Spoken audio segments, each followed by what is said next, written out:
11వ అధ్యాయములోనికి వెళదాం.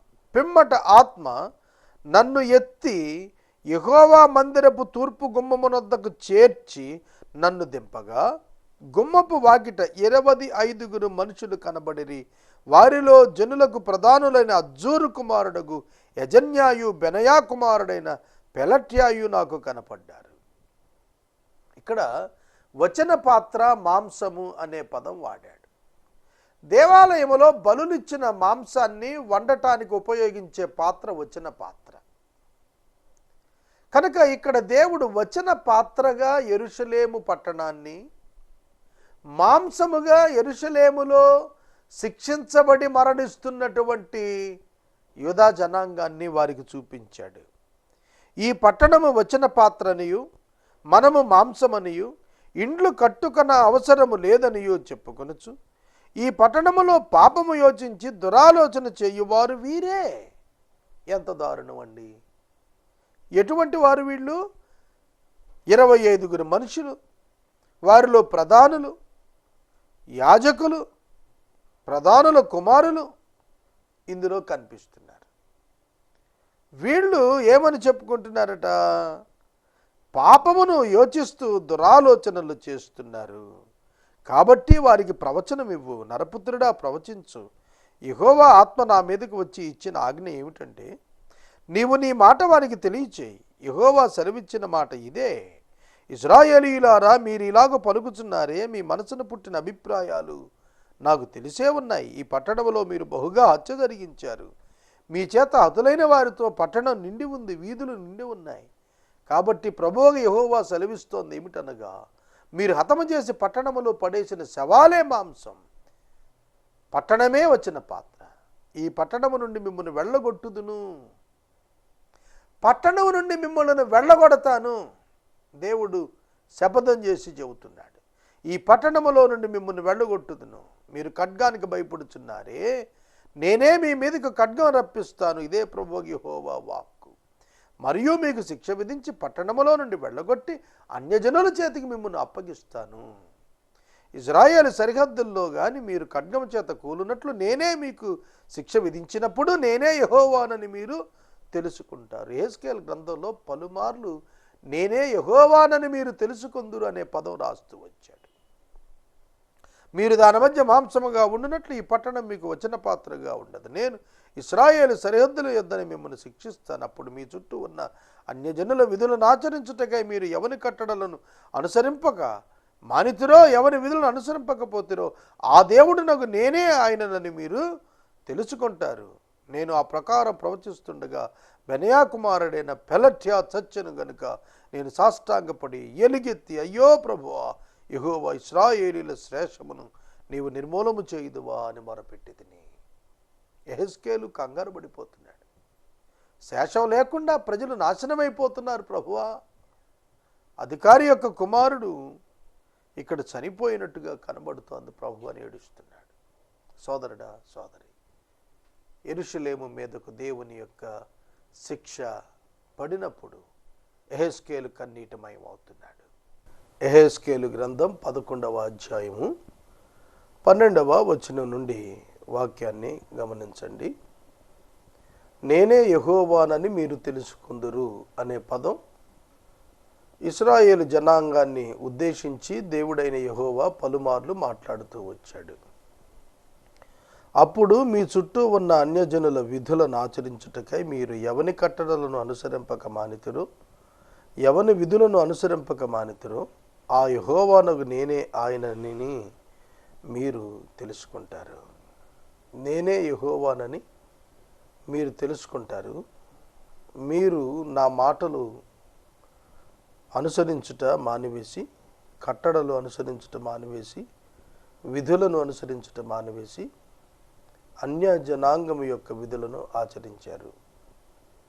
శిక్ష వస్తోంది. ఆ శిక్షలో యెరూషలేము ఒక పాత్రగా, మాంసాన్ని ఉడికించే పాత్ర వచన పాత్ర. దానిలోని మాంసంగా యూదా ప్రజల యొక్క శవాలు పడుతున్నాయి. దేవుని యొక్క ఉగ్రత ఆ విధంగా మండబోతోంది. అలా మండుతున్నప్పుడు దేవుడే మాకెలా చేశాడని వాళ్ళు తెలుసుకుంటారన్నాడు.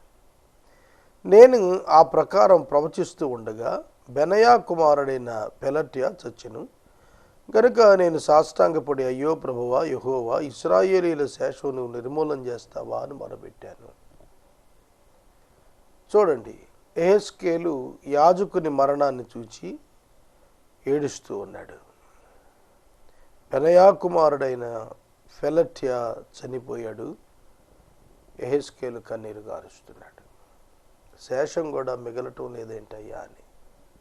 ఒక్క యెహెజ్కేలు తప్ప అందరూ కూడా నాశనానికి వెళుతున్న మార్గంలోనే అతనికి దృశ్యం కనిపిస్తుంది. యూదుల్లో వారు నిబంధనా జనులైనప్పటికీ కూడాను దేవుణ్ణి మరిచిన వారుగా, లోకాన్ని ఆస్వాదించేవారుగా తయారయ్యారు. ఆ కారణం చేతే వారికి శిక్షలు వచ్చాయి. 14 వచ్చిన, అప్పుడు యెహోవా వాక్కు నాకు ప్రత్యక్షమై ఇలాగు సెలవిచ్చెను, నరపుత్రుడా, యెరూషలేము పట్టణపు వారు ఈ దేశం మాకు స్వాస్యంగా ఇయ్యబడిను, మీరు యెహోవాకు దూరస్తులుగా ఉండండి అని ఎవరితో చెబుతున్నారు? వారందరూ ఇశ్రాయేలీయులై నీకు సాక్షాత్ బంధువులను, నీ చేత బంధుధర్మం అందవలసిన వారనై ఉన్నారు. కాబట్టి వారికి ఈ మాట ప్రకటించు. ప్రభువైన యెహోవా సెలవిస్తోంది ఏమిటంటే, దూరమున ఉన్న అన్యజనులలోనికి నేను వారిని వేసినను, ఆయా దేశాల్లో వారిని చెదరగొట్టిన, వారు వెళ్ళిన ఆ దేశాల్లో కొంతకాలం నేను పరిశుద్ధాలయంగా వారికి ఉంటాను. కాగా నీవు ఈ మాట ప్రకటించు. ప్రభువైన యెహోవా సెలవిస్తోంది ఏమిటంటే, ఆయా జనాల మధ్య నుండి నేను మిమ్మల్ని సమకూర్చి, మీరు చెదరగొట్టబడిన దేశంలో నుండి మిమ్మల్ని రప్పించి, ఇశ్రాయేలు దేశాన్ని మరలా మీ వశం చేస్తాను. శేషంతో మాట్లాడుతున్నాడు దేవుడు. మిమ్మల్ని నేను చెరకు తీసుకెళ్తున్నాను, చెర ముగిస్తాను, మరలా తిరిగి వెనుకకు తీసుకొని వస్తాను.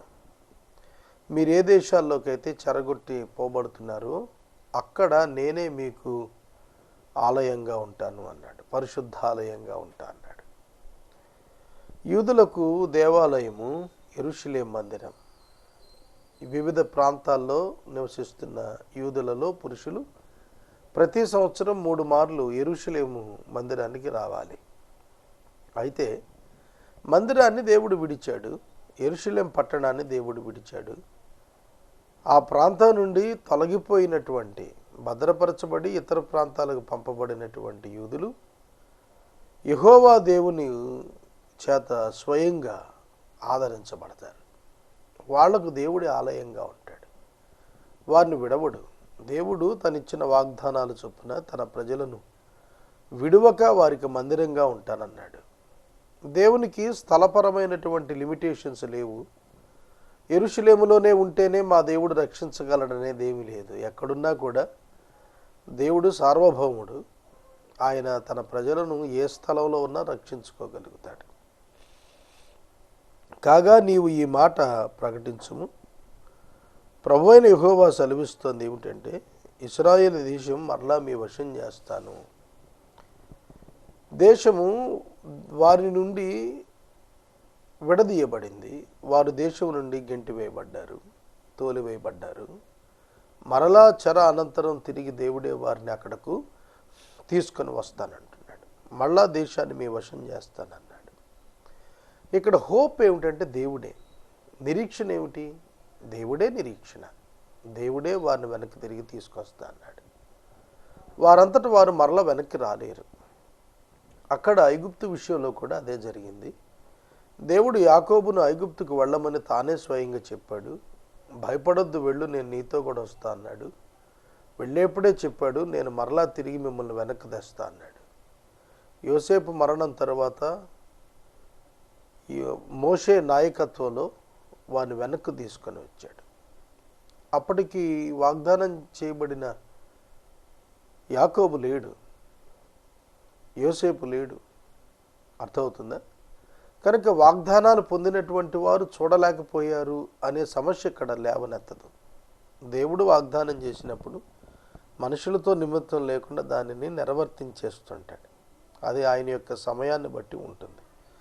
430 సంవత్సరాలు ఇజ్రాయేలీయులు ఐగుప్తు చెరలో ఉన్నారు.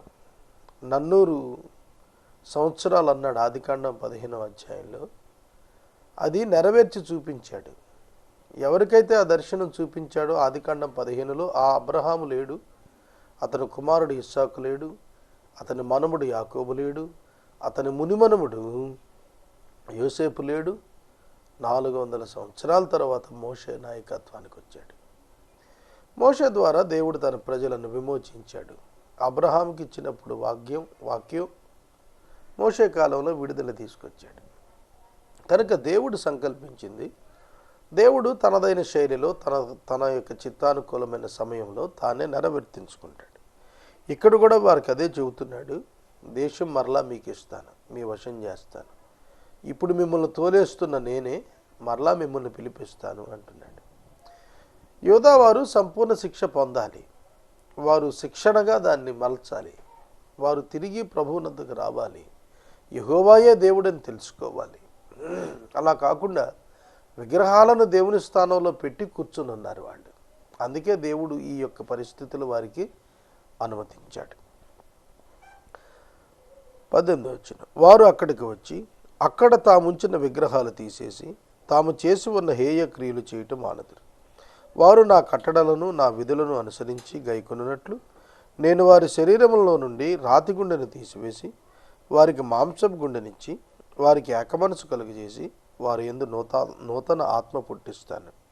అప్పుడు వారు నాకు జనులై ఉందురు, నేను వారికి దేవుడనై ఉందును. అయితే తమ విగ్రహములను అనుసరించుచు తాము చేయుచు వచ్చిన హేయక్రియలను జరిగింప పూనుకున్న వారి మీద తమ ప్రవర్తన ఫలం రప్పిస్తాను. ఇదే యెహోవా వాక్కు. చూడండి, నూతన ఆత్మను గురించి మాట్లాడుతున్నాడు. New spirit, new relationship. చూడండి, వారు తిరిగి నా యొద్దకు రావాలి, వారికి రాతి గుండె తీసేస్తాను, మాంసపు గుండె పెడతాను, వారి మధ్య అనైక్యత తీసేస్తాను, ఏక మనసు ఇస్తాను అంటున్నాడు. యేసుక్రీస్తు ప్రభువు యొక్క శరీరంగా సంఘం చెప్పబడింది. యేసుక్రీస్తు ప్రభువునందు యూదుడు యూదేతరుడు అనే వ్యత్యాసం లేకుండా ప్రతి ఒక్కరూ కూడా అంటు కట్టబడ్డారు, కనెక్ట్ అయి ఉన్నారు. అట్లాంటి వారు ఏక మనస్సు కలిగిన వారుగా ఉన్నారు. ఒకే మనస్సు కలిగిన వారుగా, రక్షించబడిన అనుభవం కలిగిన వారుగా, క్రొత్త నిబంధనలో ఐక్యపరచబడిన వారుగా మరలా వాళ్ళు ప్రభువు దగ్గరికి వస్తారు. ప్రభువు వారికి దేవుడై ఉంటాడు. ఇది అక్కడ ఆయన చెబుతున్నాడు. అయితే తమ విగ్రహాలను అనుసరిస్తూ తాము చేయించు వచ్చిన హేయక్రియలను జరిగింప పూనుకున్న వారి మీద వారి ప్రవర్తన ఫలం వస్తుంది. నిబంధన చేయబడింది కదా అని పాపంలో నివసిస్తే దేవుడు విడిచిపెట్టేవాడు కాడు. ఆ ప్రవర్తన ఫలం వారి మీదకి వచ్చేస్తుంది. ఇది ఎంతైనా వాస్తవమైన సత్యం. చూడండి, నేను రక్షించబడ్డాను కాబట్టి ఇంకా పాపం చేస్తాను, ఆ పాపం నన్ను ఏం చేయలేదు అని పాపం చేస్తూనే పోతే దాని పర్యవసానాలు అతని జీవితం మీదకి వస్తాయి. అది ఖచ్చితం. దేవుని యొక్క కోపం అట్టి అవిశ్వాసపు చర్యలలో పాలు పొందుతున్న వ్యక్తుల మీదకు దేవుడు ఇస్తాడు. కెరూబులు తమ రెక్కలు చాచెను, చక్రములు పక్కకు ఉండెను, అంతలో ఇశ్రాయేలు మహిమ వాటిపైన కనబడెను. కెరూబులు రెక్కలు చాపెను, చక్రములు ప్రక్కకుండెను, యెహోవా మహిమ వారికి పైన కనబడెను. దేవుని యొక్క మహిమ, divine glory, God's glory appear to them, వారికి కనిపిస్తోంది. దేవుని మహిమ వారికి భక్తునికి కనబడుతోంది. మరియు తూర్పు దిశన ఉన్న కొండపైగా యెహోవా మహిమ నిలిచింది. తరువాత ఆత్మ నన్ను పైకెత్తి నేను ఆత్మవశుడనై దైవాత్మ వశుడను కాగా దర్శనములో అయినట్టు కల్దీయుల దేశమునందు చెరలో ఉన్న వారి యొద్దకు నన్ను దించెను. కల్దీయుల దేశం అంటే బబులోను. బబులోనులో చెరలో ఉన్న వారి మధ్యకు యెహెజ్కేలును దించి మాట్లాడుతున్నాడు. నాకు కనబడిన దర్శనము కనబడకుండా పైకెక్కెను. అప్పుడు యెహోవా నాకు ప్రత్యక్షపరిచిన వాటన్నింటినీ చెరలో ఉన్న వారికి నేను తెలియచేసి తిని. ప్రభువు యొక్క ఆత్మ అతను కొనిపోయి అతనికి కనపరిచిన ప్రతి దర్శనాన్ని తిరిగి వచ్చి బబులోనులో ఉన్నటువంటి యూదుల మధ్య అతను వ్యక్తీకరించాడు. వాటిని వాళ్ళు చాలా శ్రద్ధగా ఆలకించారు.